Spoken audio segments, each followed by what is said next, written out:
Welcome to Collective Protest and Rebellion, a Black Study Intensive by the Center for African American Poetry and Poetics at the University of Pittsburgh. It's here where we consider the proposition that art and poetry and radical writing are revolutionary acts. For certain, it's when we practice in the creative mind that we access a reality unknown to us otherwise. Likewise, it's in the experience of visual art, music, dance, film, narrative, and poetry where our interior spaces are altered, allowing us to enter the world as more compassionate, empathetic beings. We borrow from Fred Moten's notion of study when he says, "We are committed to the idea that study is what you do with other people. It's walking, talking, working, dancing, suffering, some irreducible convergence of all three held under the name of speculative practice." We come together differently now. But so many of us were compelled to enter physical space after weeks of pandemic isolation after the murders of George Floyd and Breonna Taylor. Those protests are Black study. Black study is a deep engagement with others. It's stepping outside of your comfort zone with the kind of courage, as Cornell West says, that looks unflinchingly at catastrophic circumstances and realizes virtues like love and hope and faith. We need speculative practice in order to reach outside of the intolerable and intractable present toward the future we deserve. We are excited to be in community with you.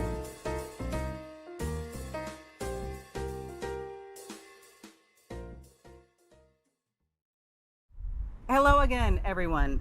We are at the place now in the CAAPP Week of Black Study where you are officially invited to have some fun. Well, we should all have been having fun all along. No, it's true. We should have been having fun all along. Yeah, just because it's a pandemic and the revolution and society is at the brink doesn't mean we shouldn't play.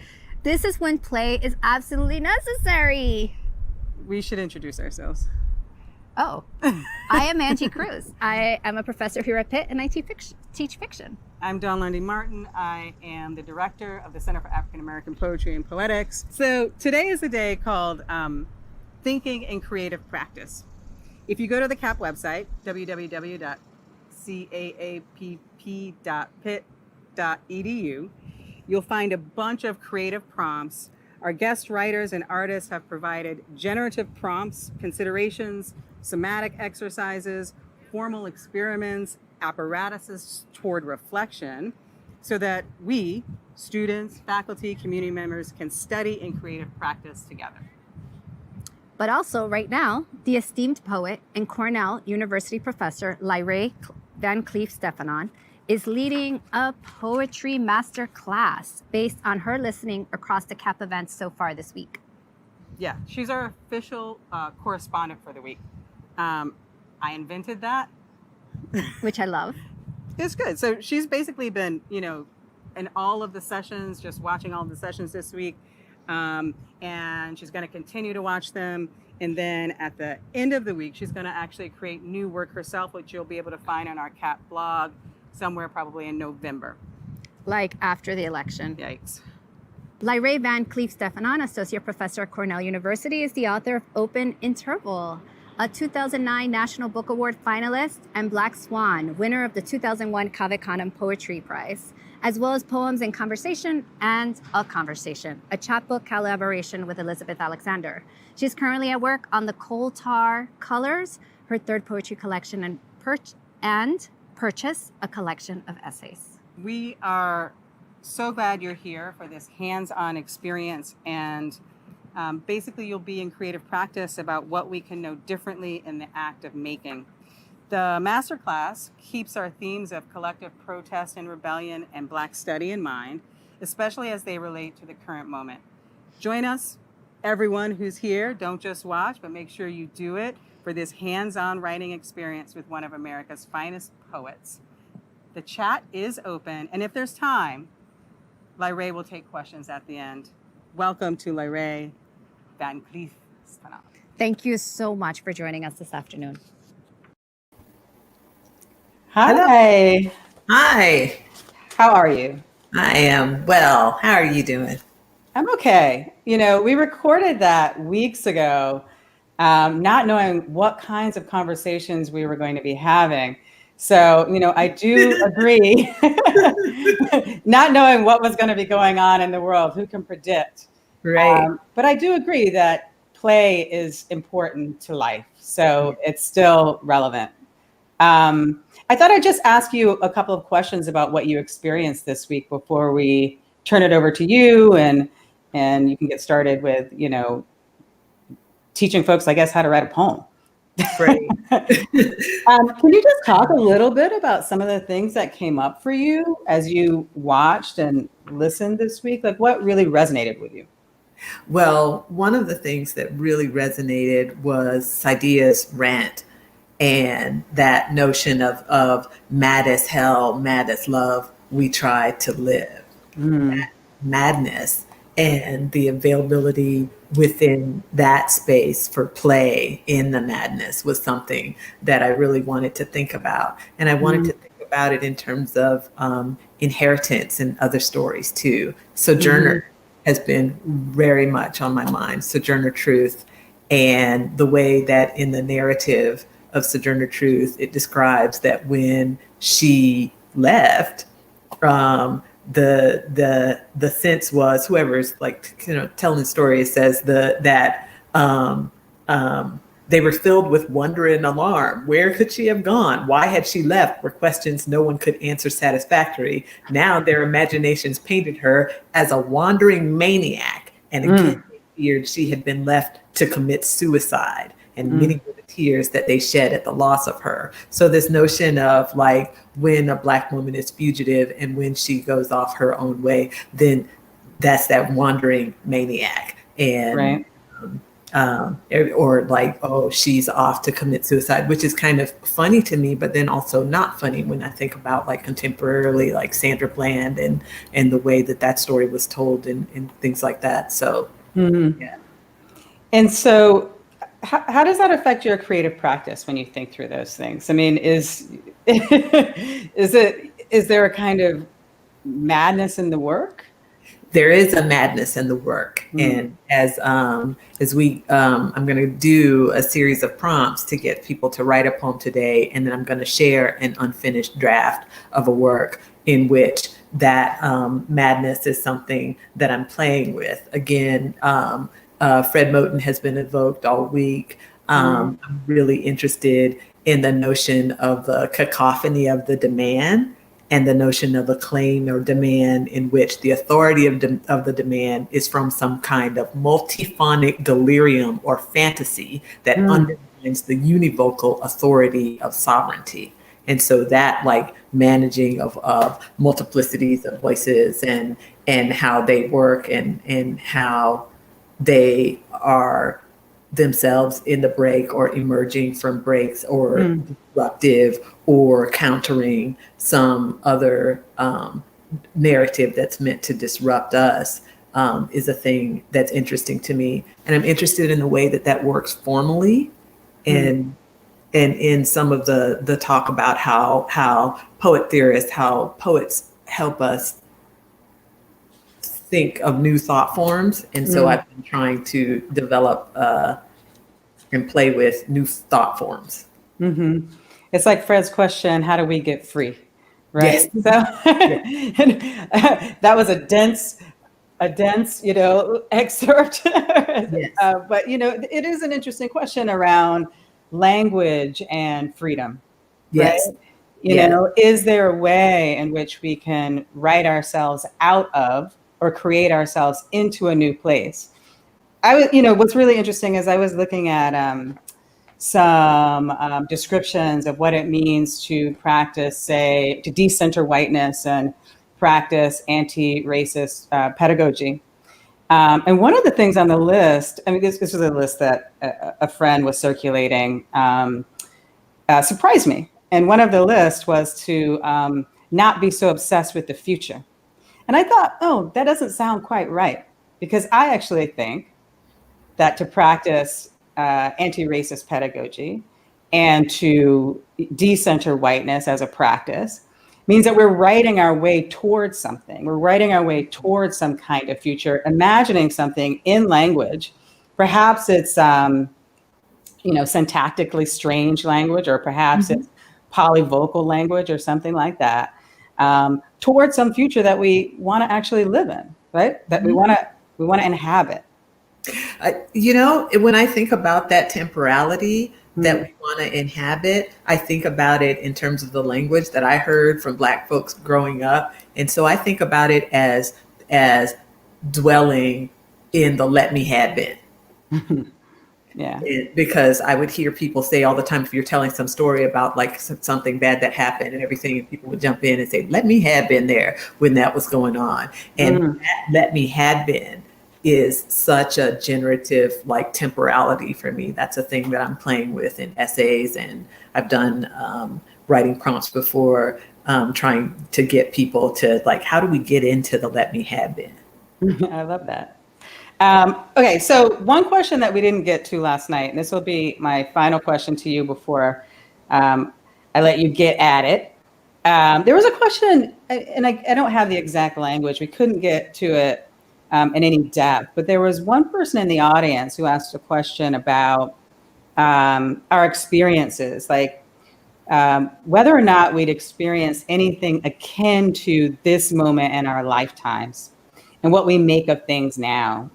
And I think they were really referencing this overlap, this really anxious, unpredictable political situation in this country, the really necessary movement for Black lives, in the response to the killing of Black people by police and others, the pandemic that's, and global warming, like all of it coming in. And so I think that they were looking for some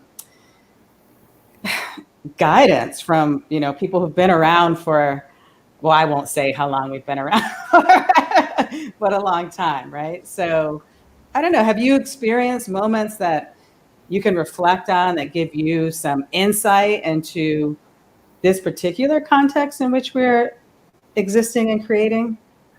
For me, it feels, I think about it in terms of it feeling fractal to me, because I've had like smaller moments that feel like miniature versions of the same thing, in terms of like the chaos and the frustration and the sense of danger and all of that. My entire life, I feel like that, dealing with that threat of danger and the notion, having to learn pretty much immediately after my father died when I was 5, that there was no safety for me, like anywhere. There was no place in which I could be safe.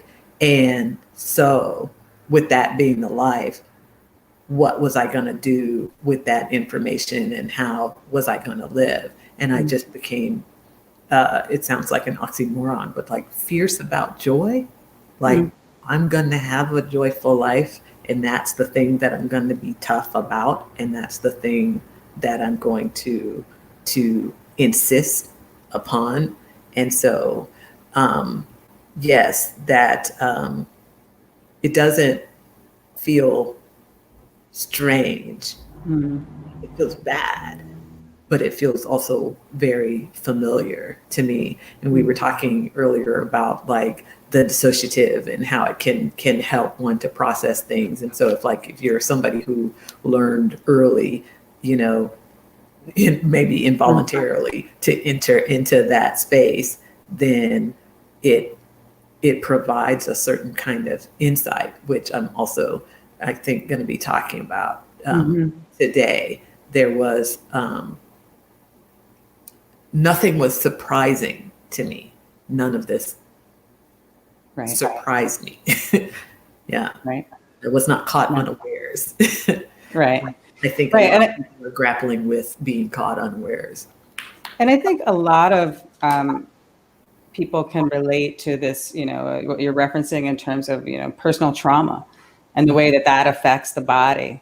It's kind of, there's something not similar, but I think in conversation with the ways in which people are affected by this overlapping, sense of shock that folks are experiencing. So thank you And I will turn it over to you, and I will write with you. All right. Thank you so much. Hi, everybody. So I wanted to get us started by doing an exercise that I usually use in my classes as a way of thinking about story and thinking about the story that you want to tell, which is borrowed from Janet Burroway's Writing Fiction, which is an old textbook that I've used this shorthand out of for years. And so it's writing narrative via the 5 Ds that are useful for telling your story. And so with the 5 Ds come 5 questions that are associated with them. So the first D is desire, which is what did you want? The second D is danger. What was at stake? The third D, discovery. What did you find? The fourth D, decision. What did you choose? And the fifth D, difference. What changed or what difference did it make? So I want us to start off by thinking about a moment in your life that is just prior to a moment of disruption or departure, and to describe that moment using those 5 Ds. What did you want? What was at stake? What did you find? What did you choose? And what changed? Desire, danger, discovery, decision, and difference. And so we're going to add to those 2 Ds, when you have those written down, 2 others, which are disruption and departure. Disruption as in, what broke you? What broke your heart? What broke you down? What breakthrough happened? Or what did you break through? And then departure, that moment where fugitivity became the option for you. Where'd you go? Okay, so that's one way of starting off, is by thinking about your story in terms of narrative. But I also wanted to have another option for starting off or thinking about your story in terms of image.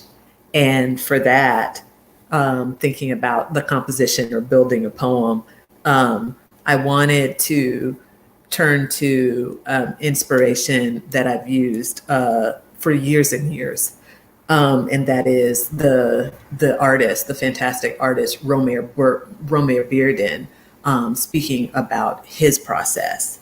And so I'd like to show a video from San Francisco MoMA of Bearden talking about the images that became pervasive in his work, and then how he thinks of or thought of building a composition in his work. If we could start that video. When I first began to do collages, I had no idea that I was going to develop certain symbols that have run through my work, like the train, the serpent, the guitar. But these were all natural things that I saw in the life around Mecklenburg County in North Carolina.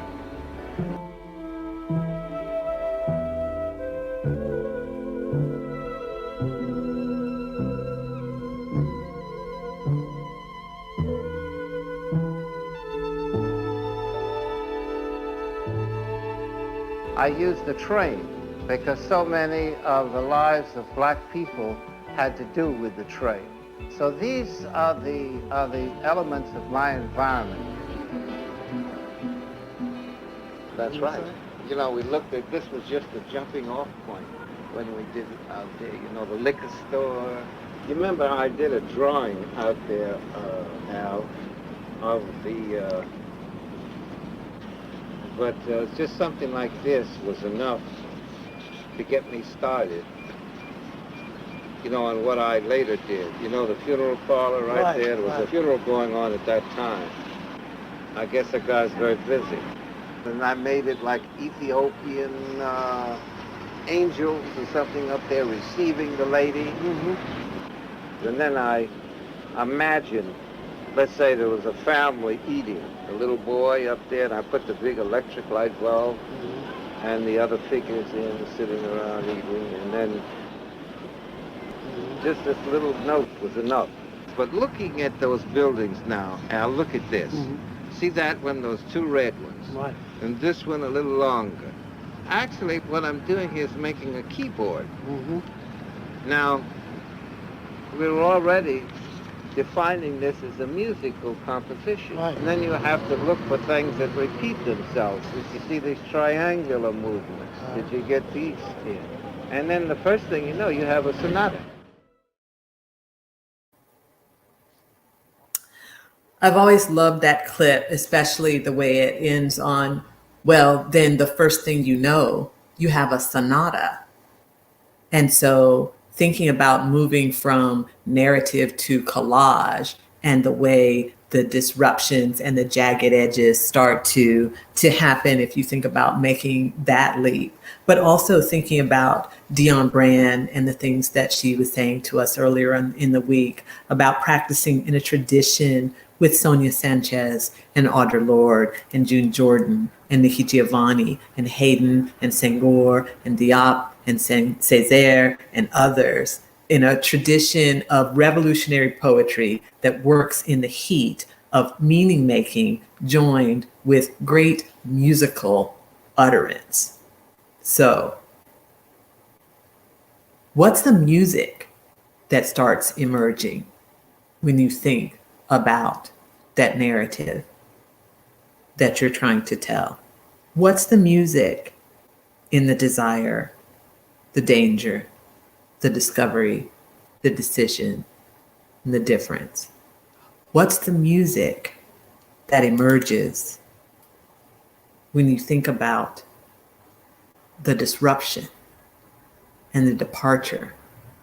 I was so blown away by the image that Jerome Ellis shared with us of that forest bathing saxophone, the saxophone in the tree being played by the wind itself, and the way that that image was evocative of a certain kind of silence or of the stutter, the possibilities of the stutter. So what happens in those moments?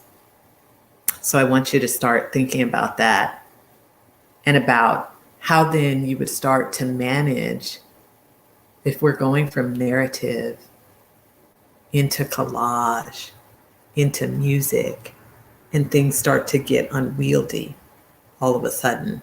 How do you manage that? What do you do with that? And so another artist whose work I find really inspiring and who's inspiring most of my work right now, and who I came across because of Sonia Sanchez in her fantastic collection, Does Your House Have Lions?, begins with an epigraph from this musician, Rahsaan Roland Kirk, from whom the question, who says in the beginning of the collection, get a house, make sure you get a house with lions. And Rahsaan Roland Kirk, the ways in which both he is managing a particular kind of complexity and also working with and from a disability is really inspiring my work right now. And so I thought that I would add Rahsaan Roland Kirk into the mix here, and to think about the way that Erica Hunt earlier in the week directed us toward improvisations that call from us the sociality we dream of. Listen for whatever music is being evoked in the story that you're telling. And if you could play the Rossan Roland Kirk, Balm in Gilead.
I am obsessed right now with Rossan Roland Kirk. So as you see in the clip, in that clip, he's playing simultaneously a clarinet and a saxophone. In other clips, like the one that I'll show you later, he's playing multiple saxophones, percussive instruments, a nose flute, all of these things that he's managing at the same time, which I'm really interested in how he does that. In terms of thinking about the poem that you're making and how that is working, I want you to go back to your narrative and your description and find a word that is really standing out for you?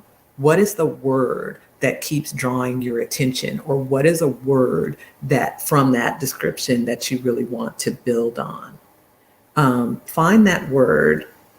And then once you have that, then I also want you to go back and think about finding an image from that description that is also seizing upon you, but not necessarily an image. It could be any sensory detail. So something you see, or something you hear, or something you taste, or something you smell, or something you touch in that description. If there's nothing there already, then add those things. Think about the sensory detail that you can add to the descriptions that you're managing in terms of what you wanted, what was at stake, what you found, what you chose, what changed, what broke, who left, and why. What are the sensory details that speak to those moments?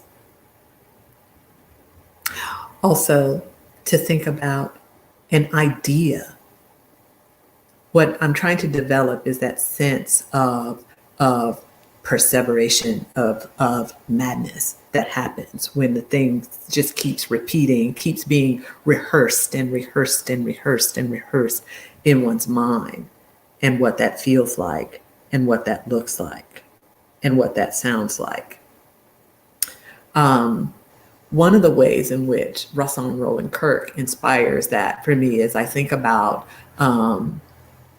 learning about him and learning the fact that, so he's this amazing jazz musician, but there got to be a point at which audiences were coming to his shows to see him rather than to hear him. And Rahsaan had to say at different points to his audiences, this ain't no freak show. He's a musician. They're coming to look at him rather than listen to him. And so that overriding of the narrative of his identity or who he was is really interesting to me, as is the fact that, from what I understand, he would ask the musicians who played with him to rehearse in the dark because he was blind. And so that rehearsing in the dark, that removal of one of those senses that might be being depended on. So if you look through and you find that sense of sensory detail, then that's a thing that I want you to think about. I'm going to add one more video to show you as a way of thinking about movement. And then we're just going to have some uninterrupted 5 minutes of writing time after this video, after thinking about movement. So we're going to move to a video from a really wonderful documentary on the choreographer Bill T. Jones, who is in this documentary explaining the process of making one of his most famous pieces, Still Here. He interviewed people with terminal illnesses to make this piece, and he asked them to map their lives. And so I'm going to ask you to look at what you've written in terms of the 5 Ds of that narrative, and look at where the disruption and the departure happens in that narrative. And then I'm going to ask you to map it with a simple line map. And then if you're somewhere where you can do that, I'm going to ask you to walk that. So if you could show the Bill T. Jones.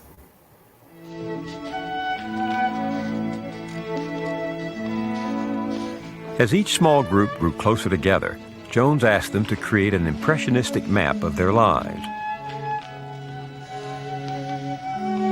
The highs and lows, the twists and turns, the happy hours and the sad ones.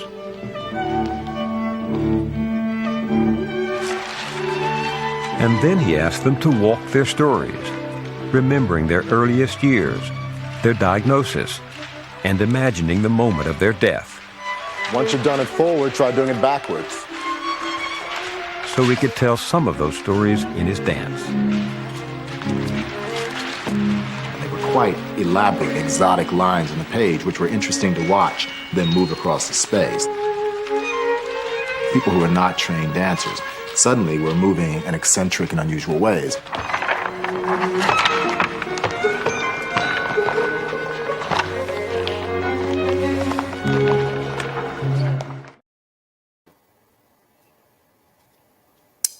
All right, so here we are thinking about how then to move.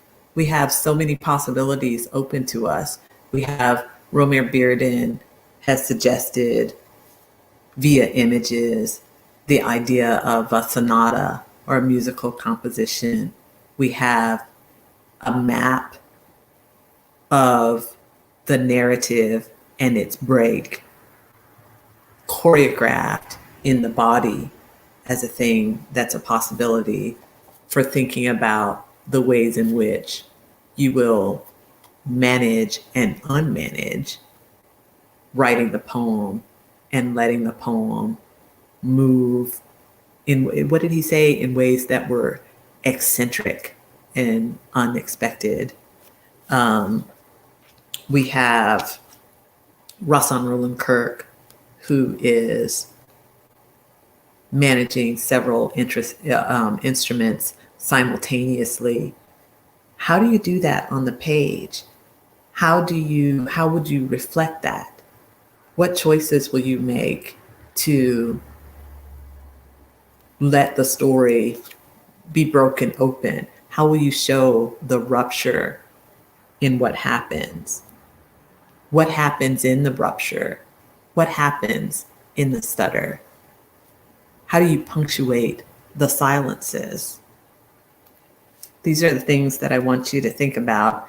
And then I would like for us to go ahead and try to write for 5 minutes to try and get a draft that's going to be the beginning of this poem onto the page. And so I'm going to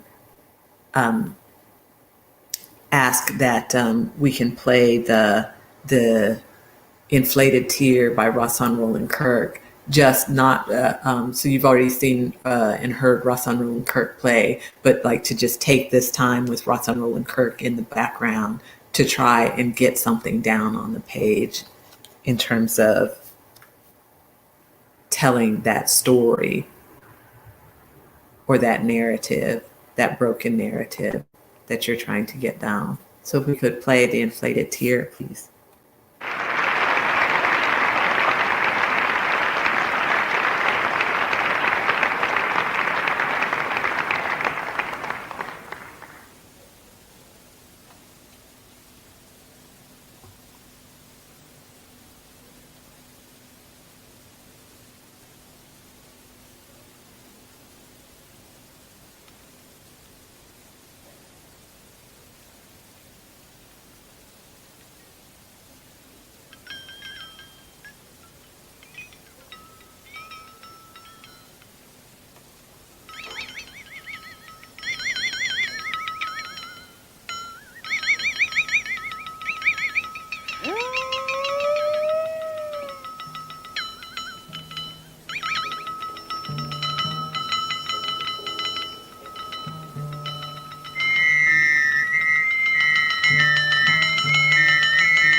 All right. So, okay. I think that there may be a possibility for us to hear from people who want to share what they wrote during that selection. So if we could do that, if that's possible. Somebody from the tech has to let me know. Oh, they have to post it in the chat. Hi. Yeah, hi. We're going to give them a few minutes to transfer what they wrote and post it in the chat. Okay.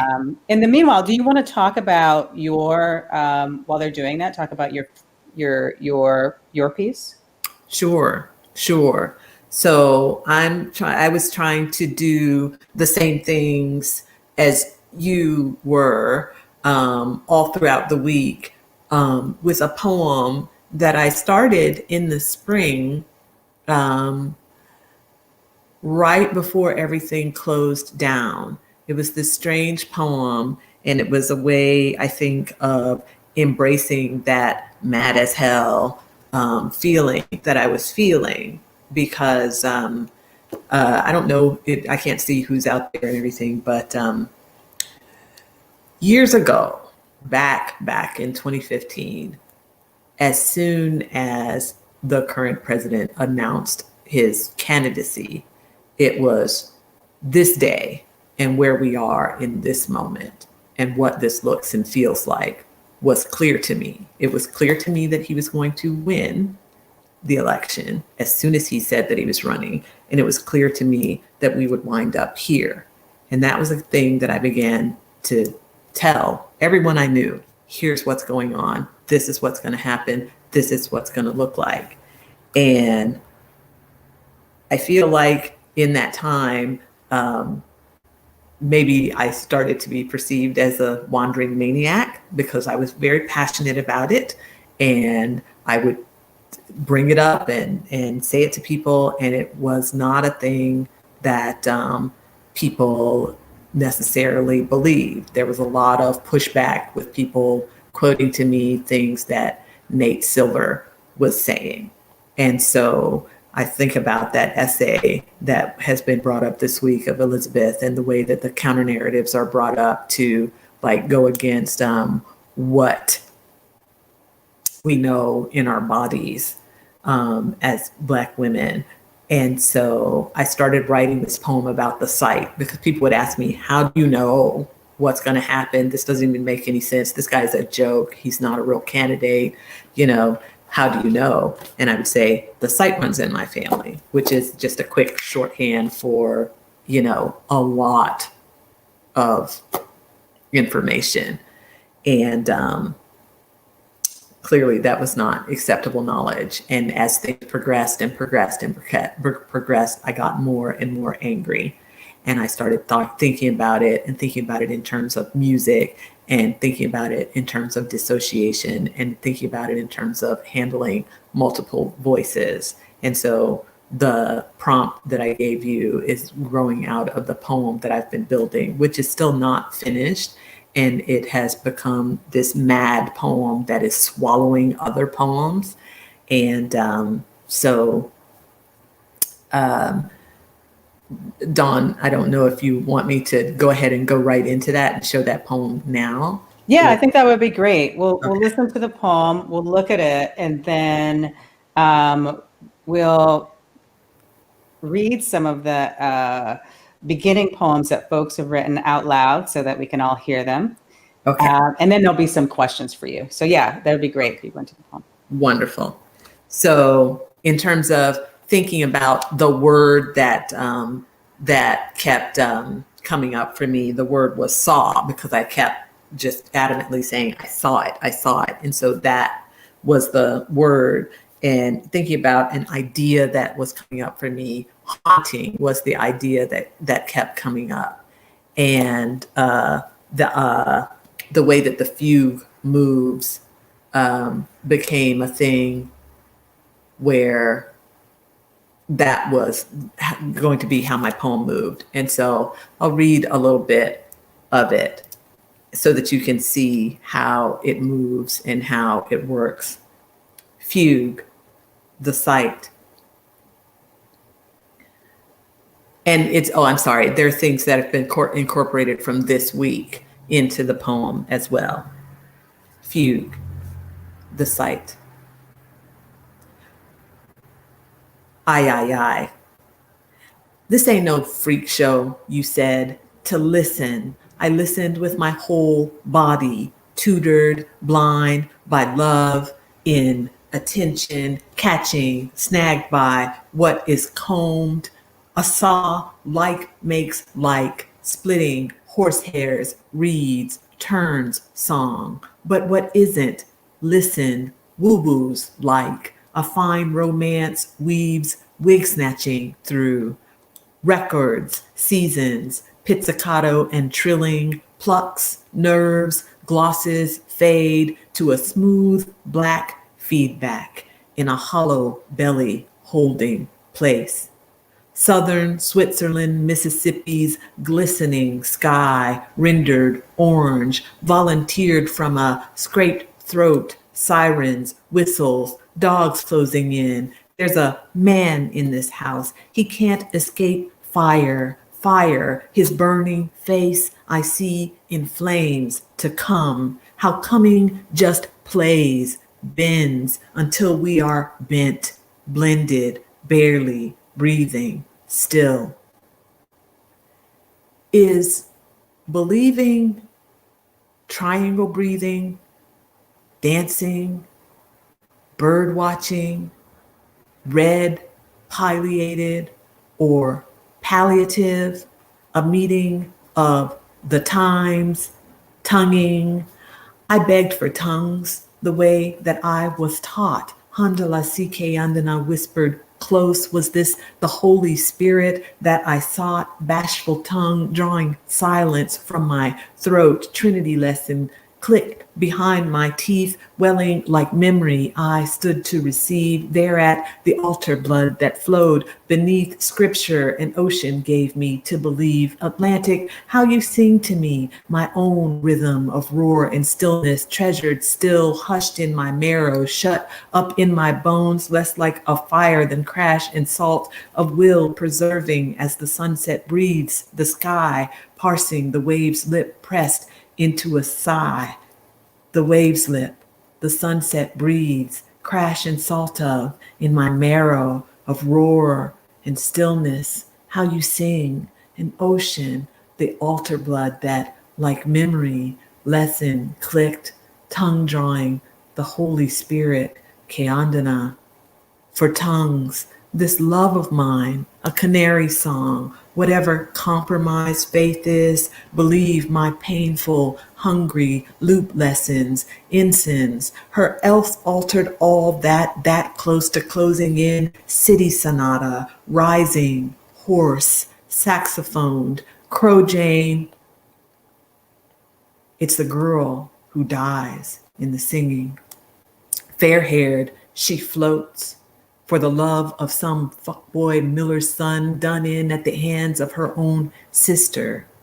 Or she finds herself more garish, less gorgeous, on water, draining burgundy from the wound, from a saber drawn through her, because murder.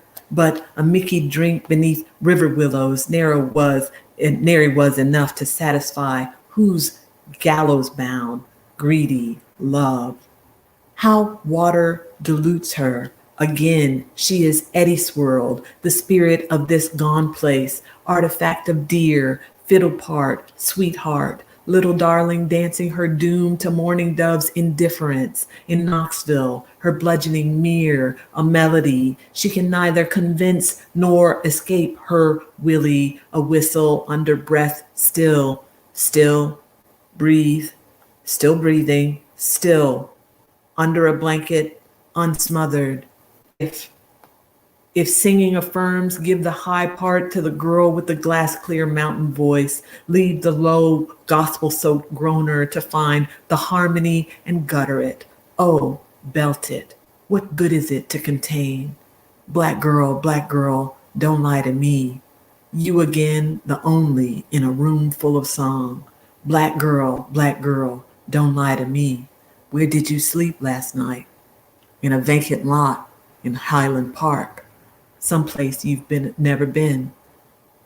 Tell the truth, the tunes raised you. Orphan girl, your St. Chalk alto at 8 summons Shadrach, Meshach, and Abednego's furnace so furiously well, deacons climb down into that deep, waving, drowning. Trouble in my way, I have to cry sometimes. So much trouble. Somebody else's daddy just disappeared.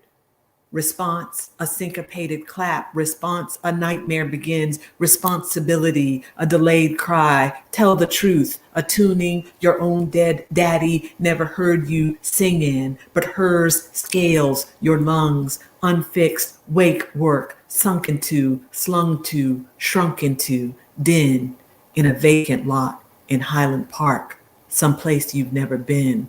Cawing, critical vision, resounding, combed over, regarding visitations, a note, circular, left, holding our breath. Seeing, I saw it, I said again and again. Whenever anyone asked how I knew what was coming, oh, say, can't you see? Not just any old saw. My friend plays the saw with a bow, bends the blade toward itself until the spooky notes warp, woo like ghost anthems, rhetoric haunts. Haunted as my mama's take on the word, my country shrugs off my possession, will never stand for my. Butter wouldn't melt in its mouth, so shutting my own, I fill my friends. Miss Anne flies from my mother's mouth. An apparition. What does it mean? What's in apparition? A name. When you say I, Miss Anne, you mistake me for an apparition. I cannot anger her, see her in her apparition, some human form, some teacher, some stranger. What does acquitted mean but apparition? My mother could not bear it, the thought of having arranged for her apparition, arrangements. But where's the music for this? This goes nothing, an apparition. Bitch pissing in every corner of my house, claw hammer, an apparition. Now ask your mammy, now it's gonna get nasty. Breaking up Christmas with apparitions. Vanilla sandwich cookies on a pretty plate, a real dulcimer apparition. Soaked in swamp water, soaked in mud, a backlog burning your apparitions. For your white girlfriends, it's all relative. These are my relatives, apparitions. This is my relative self, more or less. Miss Anne, you can't tell me she's an apparition. You mean to tell me you can't tell the difference? Here I am, double, nothing. This apparition glides from her seat in the audience to take my place at the podium as rhyme and reason calls for doubling. I am doubling down on breathing, seeing, I is believing. I saw it, I said again and again. This ain't no freak show, you said. Triangle breathing. Whenever anyone asked how to listen, I listened with my whole body dancing. I knew what was coming, tutored, blind by love in bird watching. Oh, say, can't you see? Not just attention, catching, snagged by red, pileated, or any old saw. My friend plays what is combed. A saw like makes palliative, a meeting of the saw draw with a bow, bends like splitting horsehairs, reeds, turns the times, tonguing the blade toward itself until song. But what isn't? Listen, this love of mine, the spooky notes warp, woo-woos like a fine romance, a canary song, like ghost anthems, rhetoric weaves, wig snatching through, whatever compromise haunts, haunted as my mama's records, seasons, pizzicato, and trilling faith is. Believe my take on the word. My country plucks nerves, glosses, painful, hungry, shrugs off my possession, will fade to a smooth black feedback, loop lessons, ensigns, never stand for my butter in a hollow belly holding place. Her else altered all that wouldn't melt in its mouth. So Southern Switzerland, Mississippi's that close to closing in, shutting my own eye, filled glistening, rendered orange city sonata, rising from her seat, rising. My friend's Miss Ann glides, volunteered from a scraped throat, hoarse, saxophoned from her seat in the audience to sirens, whistles, dogs closing in, Crow Jane clawing, take my place at the podium as there's a man in this house, he can't escape fire, critical vision resounding rhyme and reason calls for fire, his burning face I see in flames to come, combed over regarding visitations, doubling, I am doubling down on how coming just plays, bends until we are a note, circular, left, breathing, bent, blended, barely breathing, still holding our breath.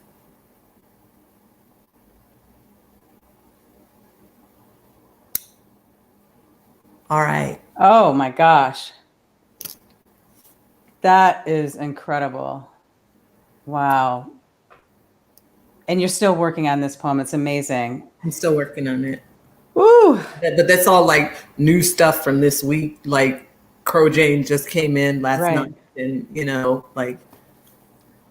Wow. That is amazing. The applause is happening. You can't hear it, but it is astounding applause. But let's, should we hear some of the poems that the folks in the audience have started? And we'll hear some of those. We'll just read them out loud. And then I'm sure that there are other questions. There are some questions coming through, but since you read that poem, I'm sure that there are other questions that folks might want to ask you. So I guess I'll start with this first one. Let's see.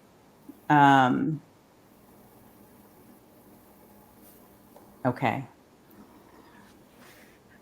The contact of soiled concrete, wet trash, tang of whiskey and old coffee, the sight of pimps, unaware people, smell of fresh blood and semen, the melody of slapping fists and cuss words. Right? Yes. Poem number 2.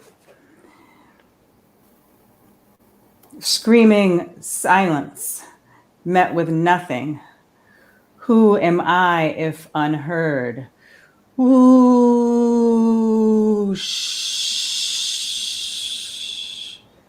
Opening into an invitation to leap, leave life. Shh.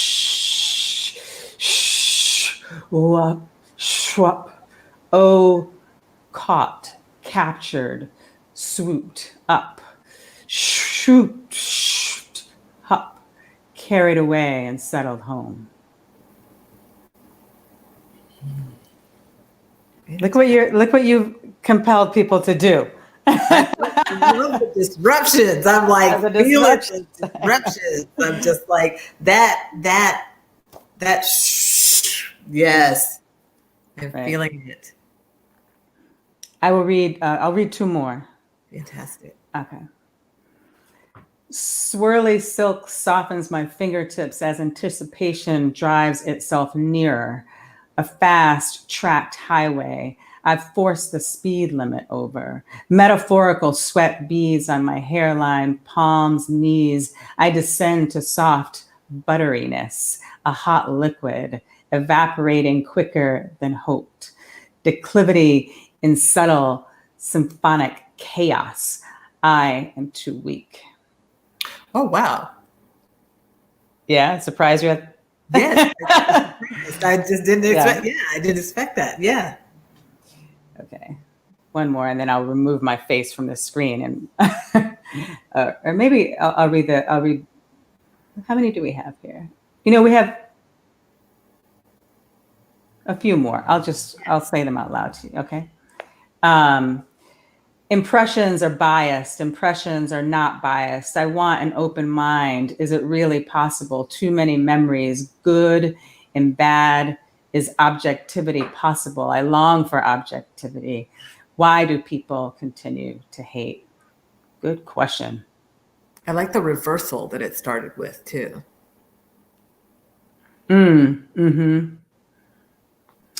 Is objectivity possible? I long for objectivity possible too. Yeah.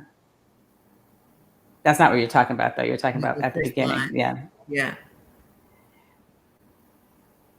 Blue skies favor the butterflies, but the inevitable rain, crushing their wings, weigh them down. But we are not butterflies, but birds whose wings will not be crushed. We will fly, whether helped or fought.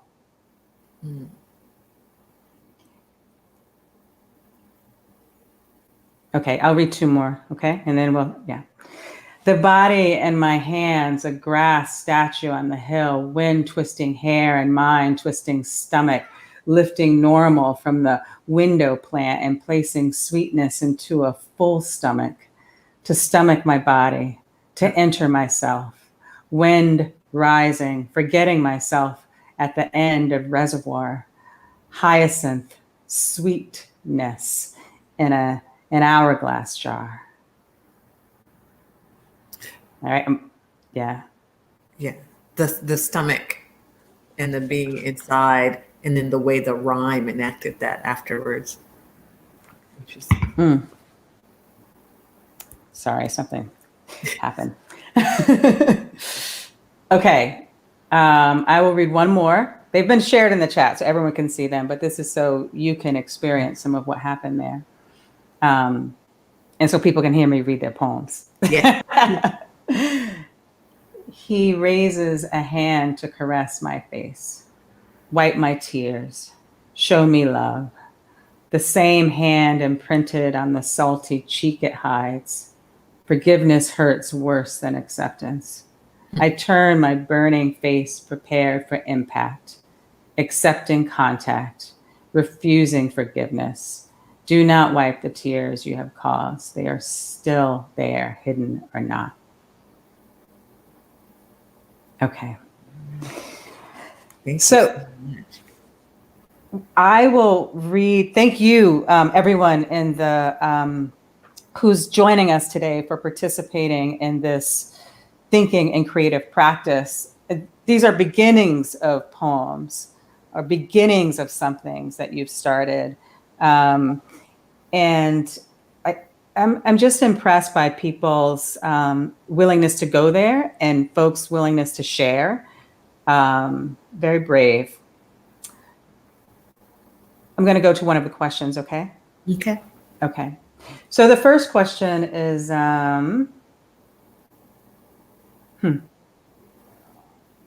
how do we find new thought forms? For me, it's listening. Like this week, just so many things coming up, listening for them. Rahsaan Roland Kirk, one of the reasons why I'm so obsessed with him right now is like, he listened to everything.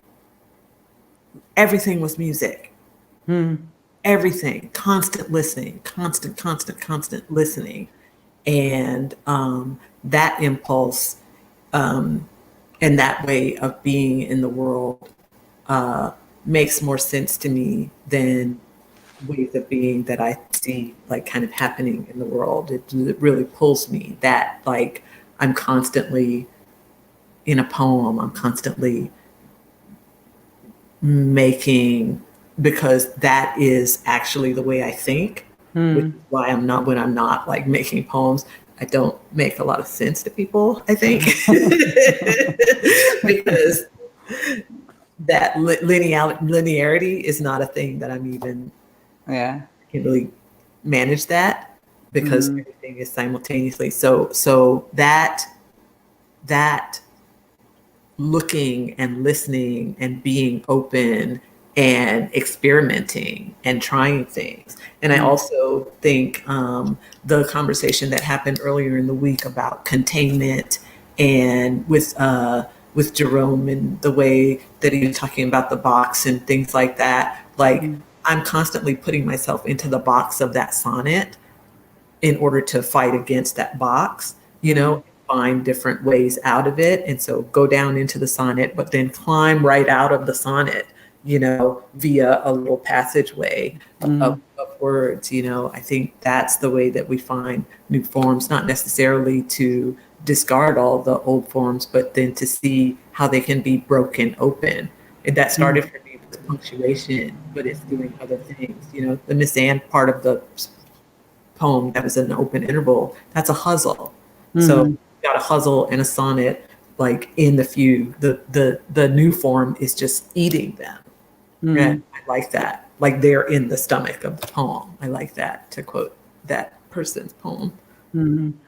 So do you think that in the production of, because like what you really mess up syntax in your work, you know, does it produce new thought to do that? Like to when you're working in that kind of way, does it produce a kind of something else that you understand? For me, it produces more of a reality of the world as I experience it. Like when I started putting the bonds in my work to break things up, it was more like kind of to show the way that I felt like the words were actually interacting with each other, and to show valences, you know, and to show like covalency. You know, when you think about that kind of thing, that made more sense to me than the way that I was taught that words interact as the way that I was taught syntax. And so, yes, I think that it makes, I'm not interested necessarily in new. I am interested in true. Right. Not new, but true. Why did it have to rhyme? But yes, I'm interested in truth, in what's true rather than what's new. Okay. I don't know if you know the answer to this question. I don't know if I know the answer to this question, but here it is. What is the significance of outsider art on the larger movement? How do we make sure outsider artists get the means to produce their art and to have it seen and recognized by larger audiences? It's so funny because my sister is an outsider artist. She's a painter and an amazing one. And you know, I feel like well, one of the things that you can do is bring people in. The people who I find who are inspiring to me and whose work that I want the world to know about and everything, I'm constantly saying to just people who I meet who I think are brilliant, hey, you want to do something together? Like, can we make a thing together? Can we collaborate somehow? And a lot of times people are like, get away from me, weird freak. But sometimes we can do a collaboration. And I think that you know, if you have space to bring attention to people's work, like I want to do a book with my sister so that her paintings, you know, are out there in the world. And I think that's one way to do it. What do you think? You know, I mean, I think that that's true. First of all, I didn't know you had a sister. How long have I known you? Lyrae and I have known each other Forever. For a very, very long time, let's say. We were like baby poets. I say we were baby poets at Cave Canem many, many, many years ago. And we still look good. Yeah, we haven't aged a bit. We can talk about that question later, but I want to just get to these last two questions before we end, because we have about 3 minutes. Okay. Have you written to music before this time with Rahsaan Roland Kirk. How do you choose music to write to, if that's something you do? And I would actually add to that, you think it affects the writing? Rahsaan is definitely changing my writing completely, just completely. This form of this poem is just directly from him managing all those instruments. I'm just like, okay, like how is he doing that? I've been over the past few years, usually when I do readings now, I'll show up with a bass player. His name is Desmond Bratton. And we have done enough performances together that we are talking about making a CD, a spoken word CD, because I love that process. It's one of those people who I just met, and the way that he works with the bass and the way that then he climbs into the poems is so interesting and inspiring to me.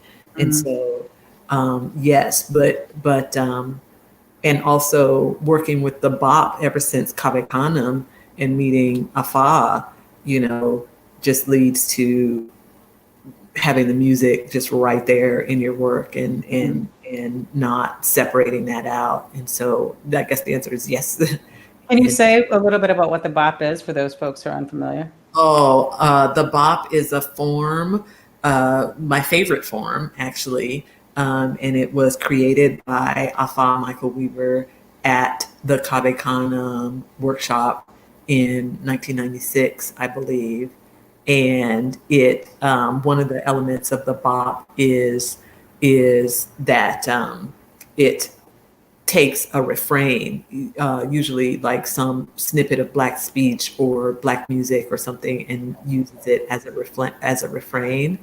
And so that I've been writing those pretty much since Cave Canem obsessively. I think it's like the best form ever. So I've selected our last question based on what you just said. Apologies to the folks who we haven't gotten to as far as questions are concerned, but this is what you just said is a good segue to this question. Thinking of the phrase and tradition of pray until something happens, what is your relationship with repetition and the refrain? Oh, yes. I love that. Pray until something happens. That is really fantastic. I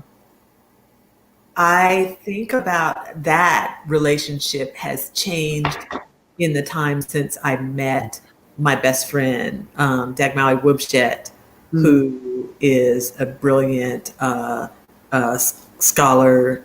He writes on James Baldwin. He wrote a really fantastic book called The Calendar of Loss, and thinks about and talks about compounding loss and thinking about the ways in which when you repeat something, the meanings compound, like really, really became a major part of the way that I think about repetition since knowing Dagmawi. Like each saw or each woo-woo or each whatever, I think about now as carrying not only its own meaning or the basic meaning that you know, but all of the weight of the meanings of every previous one before it. And so how that weight can distort or deform or reform or change is a thing that I think about a lot in the work. Lyrae, thank you so much for today. Brilliant workshop. Will you, if you give us those instructions once again, we can put them on the website so that folks can either do this workshop again or access it in a different way. Yeah, that would be really great. So I want to thank you for your brilliance. I want to thank you for your friendship. I want to thank you for spending this week with us, and also for producing this fantastic formal experiment in poetry that I've never seen before. So dynamic and so moving. I'm really grateful to you. To the audience from around the world, we have one more event. It's at 2:00 tomorrow, and it features just icons and legends in film, Julie Dash and Charles Burnett.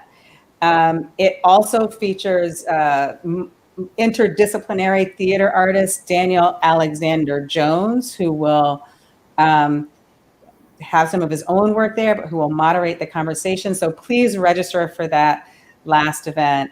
Thank you again. Thank you so much. Thank you, Stefan. Thank you, everybody, for dealing with my weirdness and everything. Dawn, you know I adore you. Thank you so much for having me. I'm honored to be included with all of the brilliant people this week. Thank you. Good afternoon. Bye-bye.